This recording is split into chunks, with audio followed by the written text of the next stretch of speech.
a gente busca, né, fazer uma comunicação, né, alertar, né, trazer luz aí sobre esse tema e, de uma certa forma, também a gente torce por uma virada de jogo do Brasil se posicionar como na tua introdução você falou, o Brasil é a 10ª maior economia do mundo, é a potência na América do Sul. Tá, mas e aí, né? Como que o Brasil senta à mesa? Qual é o poder de barganha do Brasil e como o Brasil está se posicionando estrategicamente? Olha, eu acho que em relação especificamente à questão do Ártico, o Ártico ele possui um Conselho do Ártico, que o nome é esse, né? O Conselho do Ártico. Ele é formado pelos países árticos, são os países cortados pelo Círculo Polar Ártico, são 8 países: Rússia, Estados Unidos, Canadá, Groenlândia, né, que é a Dinamarca, Noruega, Islândia, Suécia, Finlândia. Esses países são cortados pelo Círculo Polar Ártico, então são países árticos. Então lá no Conselho do Ártico tem direito a voto, veto. E tem países observadores do Conselho do Ártico. Hoje são 13 países observadores. China é, Índia é, Japão é, Coreia do Sul é, Brasil não é. E aí, o que eu tenho reivindicado, né, tenho discutido isso em vários fóruns, tenho falado em vários lugares, que o Brasil precisa aspirar ser. Então, esse é que é o ponto, por isso é que eu até agradeço você ter feito essa pergunta do Ártico, até para me dar essa possibilidade de explicar isso para o nosso público, né? O Ártico está longe? Está longe, mas o Brasil é um país importante no sistema internacional. A gente tem que. Isso, quer dizer, eu assumo essa posição. Logicamente, se alguém está nos assistindo não concorda, não, mas o Brasil não é importante, então não precisa estar no Ártico. Agora, se vocês concordam comigo que o Brasil é um país importante no sistema internacional, nós temos que estar em todas as discussões. E a discussão do Ártico é uma discussão importante para o Brasil, porque faz parte do planeta, o mesmo planeta, né? Então, o Ártico ele tem uma governança diferente da Antártica, mas tem uma governança, que é o Conselho do Ártico, 8 países que votam, que são os 8 países cortados pelo Círculo Polar Ártico, 13 países observadores atualmente. Para se tornar observador, que é uma pergunta que você pode me fazer, como é que faz para tornar observador? O Brasil tem que investir em pesquisas no Ártico, né, efetivamente, mandar pesquisadores para pesquisar no Ártico, publicar papers e artigos sobre pesquisas no Ártico, ou seja, ganhar volume de ciência no Ártico e, em algum momento, pleitear, mandar uma carta para os membros, né, do Conselho do Ártico, dos países cortados pelo Ártico, para se tornar membro observador. Como foram o caso dos outros. Os 13 países que são observadores, inclusive China, inclusive Índia, foi assim. Eles se posicionaram, investiram, mandaram cientistas para lá. China e Índia criaram suas estações de pesquisa lá na Noruega, nesse arquipélago das Svalbard, mostraram interesse, mostraram pesquisas científicas e depois submeteram propostas de se tornarem membros observadores, que foram aprovados. É isso, é assim que é o jogo. E aí, o Brasil, entrando como membro observador do Conselho do Ártico, você está num fórum de discussões sobre uma região do planeta que é cada vez mais geopoliticamente importante. Ah, mas o Brasil está cheio de problemas. Eu sei, mas volta à minha posição. O Brasil, independente do governo, o Brasil é um país relevante no sistema internacional pelo seu tamanho geográfico, pelas suas riquezas minerais, O Brasil é o maior exportador de alimentos do planeta. Exportador de alimentos do planeta, Brasil primeiro, do mundo inteiro.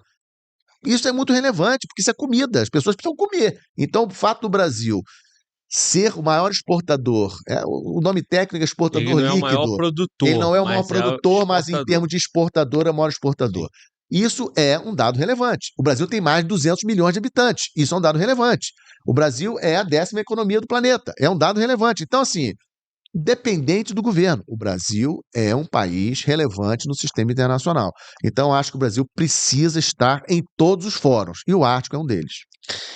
O grande problema é que precisa se ver como essa potência. Isso é importante. Isso falta Falta, falta, falta para a nação falta. e os governantes até aqui, né, É isso aí. têm mostrado Isso uma aí. postura Isso aí. Mas nós totalmente temos que cobrar e, assim, trabalhos como o que você faz aqui, né, de divulgar temas como geopolítica, né, entre outros, ajudam nesse sentido. Nosso público escuta. Muitos aqui que estão escutando a gente agora talvez nunca tenham escutado sobre esse assunto do Ártico, começam a pensar, começam a avaliar e a coisa vai passando. Porque, Glauber, os nossos políticos, antes, eles eram que nem a gente, né? é um de nós que decidiu se tornar político. Então, assim, se nós não sabemos nada de Ártico, a gente não pode exigir que os nossos políticos queiram alguma coisa com Ártico. Se a gente começar a discutir, olha só, o Brasil, independente dos problemas que nós temos aqui dentro, temos vários problemas, nós precisamos da questão de estarmos em todos os fóruns internacionais. O Brasil precisa estar em todos os fóruns internacionais porque é um país relevante. Ponto. É isso. Então, independente do governo que está em vigor, a população, a sociedade, na média da sociedade, ela precisa ter essa visão de que o Brasil é, sim, um país relevante no sistema internacional. Ele fala que o Trump primeiro criou a Space Force e tem o Musk do seu lado, um símbolo da nova era espacial, com os atores privados, né? Alguma perspectiva para a geopolítica espacial e os acordos Artemis? Acho que é isso mesmo, Artemis, Isso, né? Acordo Artemis. isso. Olha, obrigado pela pergunta. Assim, é isso que eu falo. Eu estou tentando convencer os nossos políticos a olharem mais para a Antártica e para o Ártico. Imagina para o espaço, né? Assim, eu fiz palestra ano passado num determinado centro, né? E citei o caso da Índia. Glauber, a Índia, ela está prestes a pousar uma espaçonave tripulada na Lua. Você imagina a Índia, né, pousando uma espaçonave com um astronauta indiano na Lua. Aí eu fui perguntar para a audiência, "E qual é que o Brasil vai?" Aí o pessoal riu. É essa mentalidade que a gente tem que combater. Essa mentalidade de pensar o Brasil um país pequeno, né? A gente aceita assim tranquilamente que a Índia vai pousar uma espaçonave na Lua. Acha normal, a gente não. Isso me deixa assim triste. Me deixa triste. Sai uma notícia dessa que a Índia tem planos de até 2030 pousar uma espaçonave na Lua e um astronauta indiano pousar na Lua. Ninguém aqui no Brasil discute esse assunto na mídia, ninguém discute esse assunto, né? Então foi boa essa pergunta, né, do João Gabriel, no sentido de falar de geopolítica espacial. Ou seja, o Brasil participa desse projeto Artemis, que é um projeto dos Estados Unidos, né, de presença no espaço, mas é uma participação tipo quase que simbólica, né? Na verdade, nós temos que impulsionar a nossa estação de lançamento de foguete de Alcântara, lá no Maranhão, né? E ficamos ali tropeçando nas questões, por exemplo, de quilombolas e outras questões que atrapalham o desenvolvimento lá da nossa estação espacial, e aí não pode, um país A não pode estar lá, etc, etc, quando a gente deveria incentivar, porque a estação de Alcântara ela fica numa posição muito favorável para lançamento de foguetes, por causa da distância, né, porque está quase na linha do Equador. E a gente, ou seja, o Brasil, de novo, o Brasil não é um país qualquer e nós precisamos estar, respondendo mais propriamente a pergunta do Gabriel, a gente precisa estar efetivamente também no espaço. A gente precisa, nem que alguém chegue e fale assim, o primeiro foguete brasileiro lançado do Brasil a pousar um astronauta na Lua vai ser em 2050. Ok, 2060, ok. Mas eu não vejo nem isso. Eu não vejo ninguém discutindo essa possibilidade, porque acham que é tão assim, que eu acho que se alguém, né, falar isso, esse cara é maluco. E a Índia? A Índia não tem pobreza? A Índia não tem miséria? E como é que a sociedade indiana entendeu que ela precisaria ter algumas capacidades para dar uma diferenciação de poder para a Índia? Glauber, a Índia tem arma nuclear, a Índia tem submarino de propulsão nuclear, a Índia tem forças armadas, tem indústria de defesa forte. A Índia hoje é considerada por muitos institutos especializados a quarta maior potência militar do planeta. A Índia é um país muito interessante, já ultrapassou a China em população. A Índia hoje é a maior população do planeta. E a Índia tem programa espacial. A Índia, como eu falei, está com um projeto de pousar uma espaçonave na Lua até 2030 com astronauta. Ela já pousou uma espaçonave na Lua e agora ela quer botar um astronauta indiano na Lua até 2030. Isso é um projeto de país que quer ser forte. Precisamos disso aqui no Brasil. A Índia tem quase 1,5 bilhão de pessoas. Isso. Projeção para 2050 é ser, junto com China e Estados Unidos, a maior economia do mundo, Isso. né? A única coisa que Índia e China fica atrás dos Estados Unidos é a questão per capita, né? Isso. Agora, o Brasil, como que a imprensa vai debater isso, né? Se a postura do nosso Congresso, ninguém debate isso, né? Os nossos líderes, governantes, né? Ninguém está debatendo sobre isso, né? A gente não vê o Brasil preocupado, né, com essas questões. O presidente atual, o Lula, né, ele diz que o Brasil não precisa de militares, o Brasil É. precisa de quê? De livros e professores, né? Isso ainda continua colando aqui no Brasil, né? É óbvio que livro e professor é importante para uma nação, Mas não só isso. mas pesquisa, ciência, defesa, tudo isso é importante, né? Eu falo muito, Glauber, que a gente, assim, eu falo muito nas minhas aulas isso, nas minhas palestras, né? Cada um faz aquilo que está no seu nível. Você tem um canal excelente, um canal com audiência excelente, e o fato de você abrir a possibilidade de alguns professores e alguns especialistas na área de geopolítica a falar no seu programa, eu acho importantíssimo. Porque a nossa audiência está escutando, muitos aqui talvez hoje tenham escutado pela primeira vez algumas coisas sobre Ártico, sobre a questão geopolítica espacial, e é isso que eu incentivo você a trazer outros especialistas dessa área para poder debater esse assunto, porque aí você fala isso, o assunto é discutido, algumas pessoas começam a pensar e voltam a insistir. Os nossos políticos, eles saem da sociedade. Se a nossa sociedade não discutir, nós não podemos ter políticos que implementem essas medidas se a nossa própria sociedade não discute esses assuntos. É isso, meu irmão. Mano Walter pediu a palavra, então vai, Mano Walter. Falando em questão de Brasil, o Pericles Filho me mandou um superchat aqui falando: os Estados Unidos buscam transferir parte do comércio internacional da China para aliados asiáticos como Índia e Vietnã. No Brasil, é necessária uma nova constituinte na prática, pois a de 88 é utopia? Vocês concordam com essa afirmação? Pode repetir, cara, por favor? Ele fala que os Estados Unidos buscam transferir parte do comércio internacional para a China, da China para aliados asiáticos como Índia e Vietnã, né? Como o professor bem falou, né? A Índia já ultrapassou a China ali, né? Em questão de população, né? E, enfim, os Estados Unidos vê essa possibilidade ali, né? Em questão do comércio internacional. E ele fala que no Brasil é necessária uma nova constituinte prática, pois a de 88 é utopia. Ele faz essa afirmação, né? Vocês concordam com essa afirmação?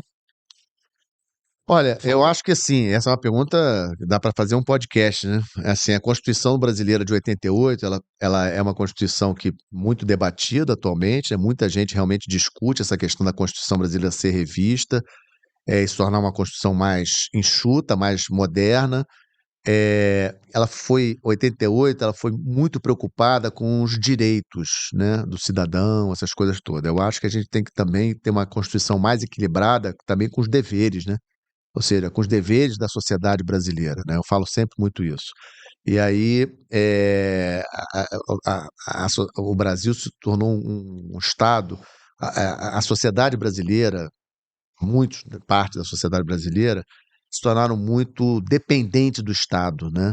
Então, acho que isso é ruim, né? Você vê os casos dos Estados Unidos, né? Ou seja, como que o país ele se desenvolve, ele cresce pela iniciativa privada, as empresas, ou seja, cada dia nasce uma empresa nova nos Estados Unidos, empresas de tecnologia. Então, eu acho que a gente precisa, eu acho que a ideia de se ter uma nova Constituição é interessante, mas eu acho que hoje ainda não é o momento. Eu acho que se nós tivéssemos uma constituinte para debater uma nova Constituição, infelizmente, agora no Brasil, continuaria ruim. Seria outra Constituição ruim para o Brasil. Acho que hoje nós ainda não temos maturidade geopolítica para fazermos uma Constituição realmente para impulsionar o Brasil para o lugar que ele realmente merece. É difícil, né? Com a classe política que tem aí e com os frutos que estão produzindo, ter esperança é, é difícil, né? Eu busco isso aqui a todo episódio, cara, é tentar ter uma esperança, né? E apresentar um cenário aí que a gente consiga vislumbrar um Brasil diferente. É isso. As notícias não, Não não ajudam. dão muito ânimo, né? Sobre a política ambientalista do Trump, como fazer, né, para garantir a paz nos polos, né, já que ele tem uma política ambientalista mais. Eu esqueci o termo que o camarada falou aqui, mas é algo nesse sentido, né? Como garantir a paz nos polos com a política ambientalista do Donald Trump. Gabriel, excelente pergunta. Realmente, o Trump ele está com a postura de que não está muito preocupado com as questões do meio ambiente, né? Ele saiu do Acordo de Paris, e a questão de meio ambiente não é uma prioridade para o governo Trump. Mas quando eu falo que, assim, então, se o governo Trump não está muito preocupado com as questões do ambiente, reforça a importância, por exemplo, da Antártica, né? De nós estarmos de olho, por exemplo, na Antártica. Porque hoje vigora um tratado, né? O Tratado da Antártica, que foi assinado em 1959. É um tratado que estabelece que na Antártica somente pode ter ciência, né? A Antártica não pode ter testes militares, não pode ter bases militares, não pode ter exploração mineral na Antártica. Então, quando o governo Trump ele se posiciona dessa forma, como ele está se posicionando, eu fico imaginando que o futuro da Antártica, em termos de manutenção do Tratado da Antártica, fica em risco, né? Por isso que o Brasil tem que informar melhor a sua população, a sua sociedade sobre esses dois espaços, ou seja, Ártico e Antártica, para a nossa sociedade discutir, debater, como mais uma vez eu agradeço ao Glauber trazer esse assunto aqui, para possibilitar a gente debater esse tipo de assunto, porque a postura do presidente Trump não é muito preocupada com as questões de meio ambiente, ou seja, a visão do Trump é muito geopolítica, muito qual é o interesse dos Estados Unidos. Então, os interesses dos Estados Unidos nesse momento, comprar a Groenlândia, eu vou comprar a Groenlândia, eu vou tomar a Groenlândia, eu vou fazer alguma coisa. É essa que é a postura do Trump. E aí eu fico pensando em algum desdobramento nesse sentido para a Antártica, por exemplo, né? No futuro, será que isso pode ter alguma coisa na Antártica? Ninguém falou de Antártica no governo Trump. Eu não vi nada sobre a Antártica por enquanto, mas volto a insistir. A gente não pode também ficar esperando acontecer para reagir. Eu acho que a gente tem que analisar o ambiente internacional. O ambiente internacional está muito geopolítico, né? Ou seja, está muito pelos interesses de cada estado, e a Antártica pode sim virar alvo da cobiça internacional, da geopolítica internacional, mesmo dos Estados Unidos.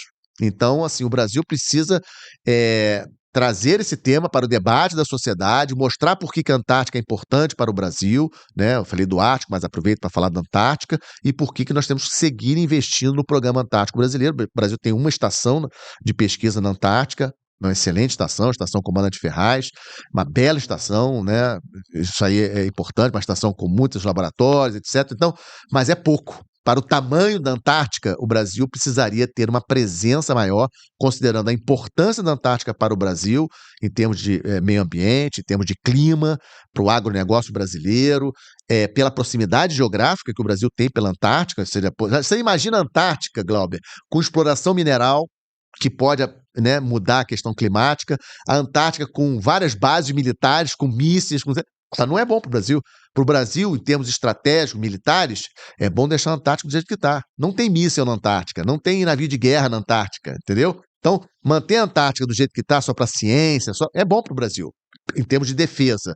E em termos de clima, agronegócio brasileiro, que é fortíssimo, não interessa você mexer no clima da Antártica, que pode vir a comprometer o clima brasileiro. Então, essa é a preocupação que eu tenho, e trazer esse tema para discussão, para debate na sociedade, eu acho que é muito importante. Que eles estavam falando ali em algum momento que o Brasil ele é um anão político, né? Ele é uma grande potência, mas como o senhor bem falou, né, professor? Parece que não está nos planos dos governantes, né? Botar os países, o Brasil, né, junto com as grandes potências. E a rapaziada percebeu isso e falou, já tem mais ou menos uns 15 ou 20 minutos, né? Mas só ressaltar aqui que não deixou, não passou despercebido, não. Eu percebi. Sobre o Brasil, eu acho que dá para fazer um recorte, o senhor complementa aí, até me corrige. O último governo, o governo Bolsonaro, tinha uma postura e um alinhamento, né,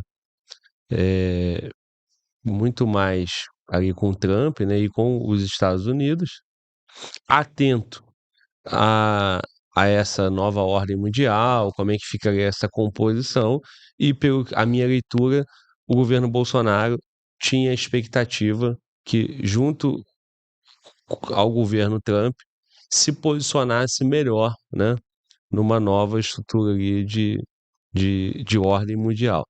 Já o governo Lula, ele vê o mundo, né, multipolar, tendo China e Rússia como mais interessante, né? Então, assim, de um ano para o outro, de 2 anos, né, para frente, muda tudo, e a gente, aí 2026 novamente é um outro rumo. Então,